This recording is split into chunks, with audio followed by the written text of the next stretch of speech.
দীর্ঘ 3 বছর পর আমাদের দুজনের দেখা হলো। আর প্রবাসীদের জীবনটাই এমন, অনেক কষ্ট। অনেক দিন পর আমার জান পাখিটাকে দেখতে পাইলাম। আর এখন আমরা ফরিদপুরের উদ্দেশ্যে রওনা হয়ে গেলাম। আমার এখন বাজে রাত 11টা। আজকে শবে বরাত ছিল। আমরা ফরিদপুরের উদ্দেশ্যে রওনা হইলাম। আর এখন আমরা পদ্মা সেতুতে উঠে গেলাম। আর আমার কাছে মনে হইতেছিল যে আমি অন্য কোনো কান্ট্রিতে আছি, বাইরে, যেমন বাহরেন, আপনার সৌদি, এরকম লাগতেছে। মনে হইতেছে না যে বাংলাদেশে আছি। এরকম নীরব সবসময়, এরকম মানে ফ্রি রাস্তা পাওয়া যেত সবসময়, তাহলে আমাদের দেশটা আরও অনেক সুন্দর লাগতো।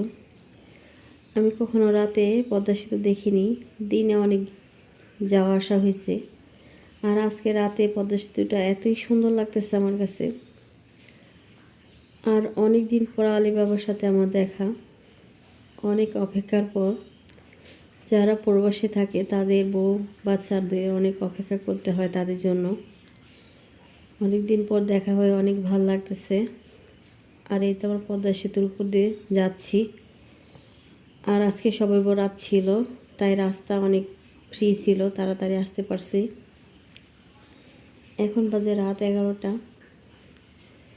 আমরা যাইতেছি ফরিদপুর ভাঙার উদ্দেশ্যে।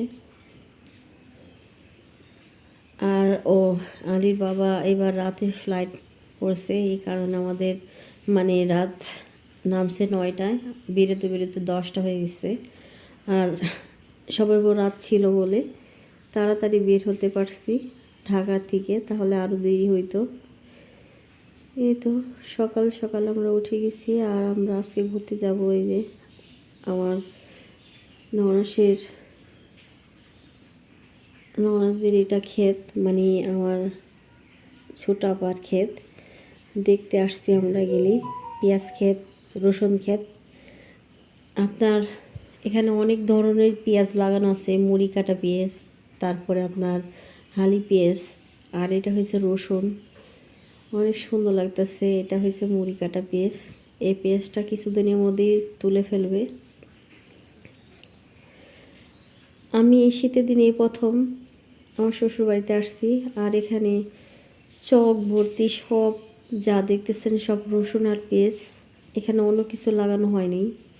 পেঁয়াজ দেখেন, এগুলি হয়েছে ছোট ছোট পেঁয়াজ, মুড়ি কাটা পেঁয়াজ বলে। এই পেঁয়াজগুলি উঠানো হবে, তাই মাথা কেটে দিচ্ছে। আর পেঁয়াজের ফুল হয়েছে দেখেন।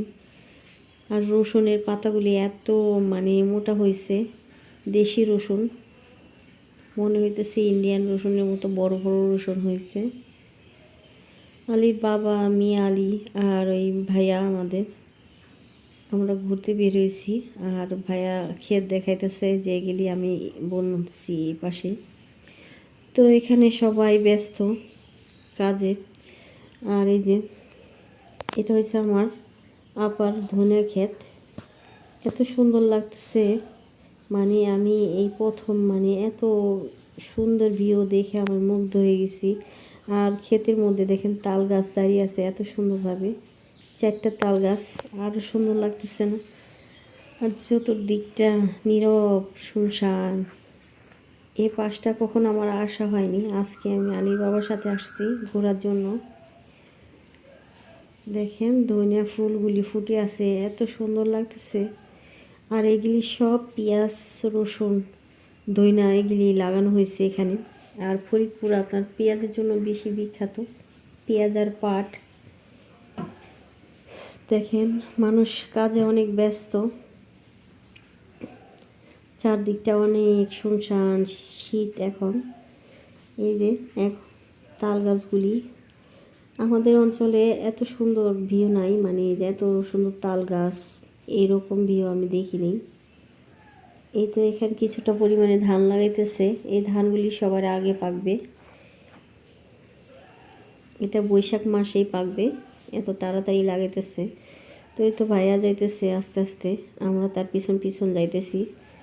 আর এই যে সকালবেলা নানাদের পুকুরে মাছ মারতেছিল, তো আমরা আসছি দেখার জন্য আমার নানা শ্বশুরের বাড়ি। এ তো আলী বাবা আলীকে নিয়ে দাঁড়াইছে। আর আমার ছোট্ট ভিডিওটি যদি আপনাদের ভালো লেগে থাকে আমার চ্যানেলটি সাবস্ক্রাইব করবেন।